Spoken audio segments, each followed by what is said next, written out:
একটা সময় ছিল মানুষ শব্দে মানুষকে চিনত, আর সেই শব্দের ভিতরেই বিশ্বাস জন্মাতো। এখনকার অনেক মানুষ হয়তো সেটা কল্পনাও করতে পারবে না। তো হ্যালো ভিউয়ার্স, আসসালামু আলাইকুম। আমি নীলা আপনাদের সবাইকে ওয়েলকাম করছি নতুন আরেকটা ভিডিওতে। আর আজকের ভিডিওটাতে চমৎকার সুন্দর কিছু শাড়ি দেখাবো এবং পুরোনো দিনের কিছু কথা বা গল্প আপনাদের সাথে শেয়ার করব। আমরা চিঠির যুগের মানুষ। সে সময় একটা চিঠি মানেই ছিল একটা মানুষের হৃদয় খুলে বসে থাকা। কালি দিয়ে লেখা শব্দগুলোতে অভিনয় ছিল না, সাজানো ব্যক্তিত্ব ছিল না, ছিল না প্রতিদিন নিজেকে নতুন করে প্রমাণ করার চেষ্টা, ছিল শুধু সত্যিই অনুভূতি। একসময় মানুষ প্রেমও করত চিঠির মাধ্যমে।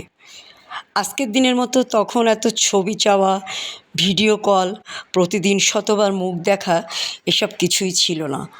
অথচ ছিল বিশ্বাস, অদ্ভুত গভীর একটা বিশ্বাস। মানুষের চেহারা মানুষ কল্পনা করত, আর কল্পনা করত মানুষগুলো কত সুন্দর, কত নিখুঁত। চিঠির ভাষাগুলো যেরকম সুন্দর ছিল, মানুষের ভিতরটাও ছিল ঠিক ততটাই সুন্দর। এখন সময় বদলেছে। এখন মানুষ চোখের দিকে তাকিয়েও মিথ্যা বলে। মুখের কোনো ওজন নেই। প্রতিশ্রুতি খুব সহজে দেওয়া হয়, আবার খুব সহজেই ভেঙে যায়। কখনো কখনো খুব অবাক লাগে, যে সময়ে একটি চিঠির কথাও সত্যি ছিল, সেই সময় পেরিয়ে এসে আমরা এমন এক সময়ে দাঁড়িয়েছি যেখানে অনেক সময় একটা মানুষের মুখের কথাও সত্যি হয় না। তবুও আজও পুরনো চিঠির গন্ধে আমার বিশ্বাস ফিরে আসে। মনে হয় পৃথিবী একদিন খুব সুন্দর ছিল, মানুষের কথার দাম ছিল।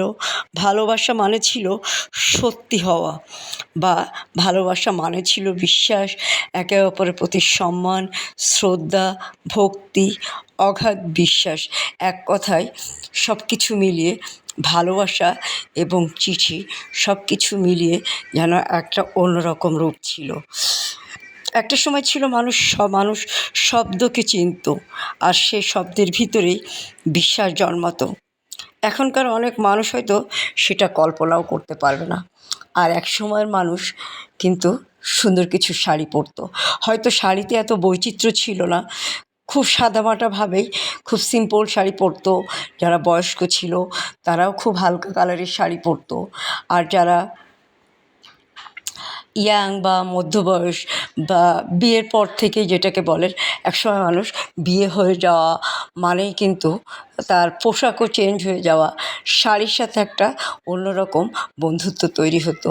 মাঝখানে এই গ্যাপটা অনেক বেড়ে গেছে।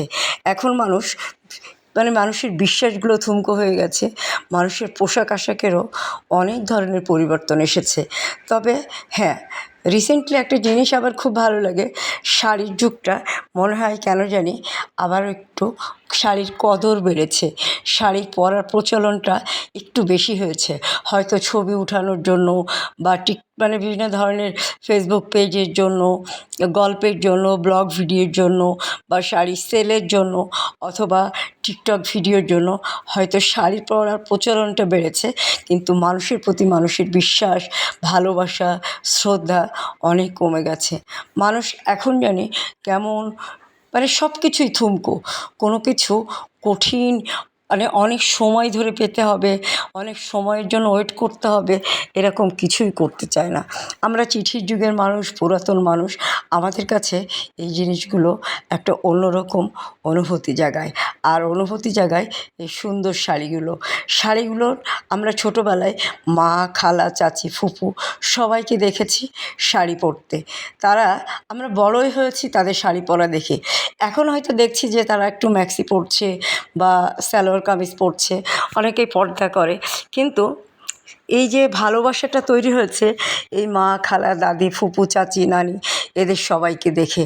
একটা কাঁথা তৈরি করা মানেই মায়ের পরনের পুরাতন শাড়ি বা খালার পরনের পুরাতন শাড়ি বা দাদি নানির পরনের পুরাতন শাড়ি। তো এই শাড়ি দিয়ে কাঁথা সেলাই করা, সেই কাঁথাটা হালকা গরম বা হালকা শীতে আমরা গায়ে দিতাম, মানে একটা অন্যরকম অনুভূতি জাগতো। মনে হতো যে এই কাঁথাগুলোও সেলাই করার জন্য আমাদেরকে শাড়ি পরতে হবে। তো যাই হোক, অনেক কথা বলতে বলতে কিন্তু আমি সুন্দর কিছু শাড়ি দেখাচ্ছি।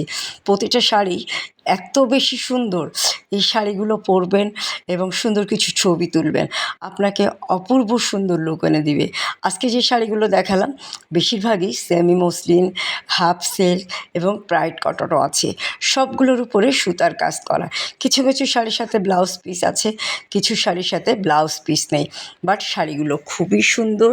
আপনি সুন্দর এই শাড়িগুলো যে কোনো ধরনের প্রোগ্রামে পরে অ্যাটেন্ড করতে পারবেন, পরতে পারবেন পারিবারিক অনুষ্ঠানে, পরতে পারবেন সামাজিক অনুষ্ঠানে, পরতে পারবেন অফিসিয়াল কোনো প্রোগ্রামে। এবং প্রতিটা শাড়ির সাথেই যদি একটু আপনি ট্র্যাডিশনাল সাজ বা হালকা সাজ দেন, আপনাকে পরিপাটি একটা লুক এনে দিবে। শাড়ির নিজস্ব একটা শব্দ আছে, একটা ভাষা আছে। এই ভাষাটা বুঝতে পারলে শাড়িটাকে আপনার বেশি ভালো লাগবে। আমার তো ছোটোবেলা থেকেই শাড়ি ভালো লাগে, যদিও কমফোর্টেবল আমি সবসময় ড্রেস পরি, কিন্তু অফিস করার জন্য বা বাসায় বা কাজ করার জন্য। কিন্তু আমার মনে হয় বিশেষ সময়ে, বিশেষ দিনে, বিশেষ কোনো মুহূর্তে সুন্দর একটা শাড়ি পরতে পারলে অন্যরকম একটা ভালো লাগা, ভালোবাসা তৈরি হবে। আমার কাছে এটা মনে হয়। আপনাদের কাছে হয়তো ভিন্ন মত থাকতে পারে, কিন্তু আমার মনে হয় এই বিশেষ সুন্দর দিনে একটা সুন্দর শাড়ি পরে নিজেকে প্রেজেন্ট করা উচিত। শাড়ির চেয়ে সুন্দর পোশাক পৃথিবীতে কিছু নেই। আর সুন্দর এই শাড়িগুলো আপনারা নিতে গেলে অদ্রি ফ্যাশন অ্যান্ড লাইফস্টাইলের পেজ বা ইউটিউব চ্যানেল স্বপ্নচূড়ার সাথে থাকবেন। অর্ডার প্রাইস খুবই সহজ, আপনারা পেজে ফুল সিস্টেম দেওয়া আছে, দেখতে পাবেন। আপনাদের যেটা করতে হবে, পেজটা ফলো করতে হবে বা হোয়াটসঅ্যাপ নাম্বার দেওয়া আছে, অনায়াসে কিন্তু কন্ট্যাক্ট করতে পারবেন। ভীষণ রকমের সুন্দর কিছু শাড়ি, আর এই শাড়িগুলো পরলে আপনার কেমন যেন একটু মা, খালা, দাদি, চাচি, নানি, ফুপু এদের মতো একটা ফিল অনুভব হবে, ভালো লাগবে। আপনি অবশ্যই শালীনভাবে যদি একটা সুন্দর শাড়ি পরেন, আপনি হাতা লম্বা ব্লাউজ পরতে পারেন ফুল স্লিভ দিয়ে, বডিটাও ঢাকনা ওইভাবে ব্লাউজ তৈরি করে পরেন, আপনাকে চমৎকার একটা লুক এনে দিবে। শাড়ি সবসময় সুন্দর পোশাক, শাড়ি পরবেন, সময় সুযোগ পেলে সুন্দর একটা শাড়ি কাউকে গিফট করবেন। আর সুন্দর সুন্দর শাড়ি নিতে গেলে আমার পেজের সাথে থাকবেন। ভালো থাকবেন, সুস্থ থাকবেন। পুরাতন দিন সবসময় সুন্দর, পুরাতন মানুষ সুন্দর, পুরাতন শাড়িও সুন্দর। তো আজকে এ পর্যন্ত। আল্লাহ হাফেজ, আসসালামু আলাইকুম।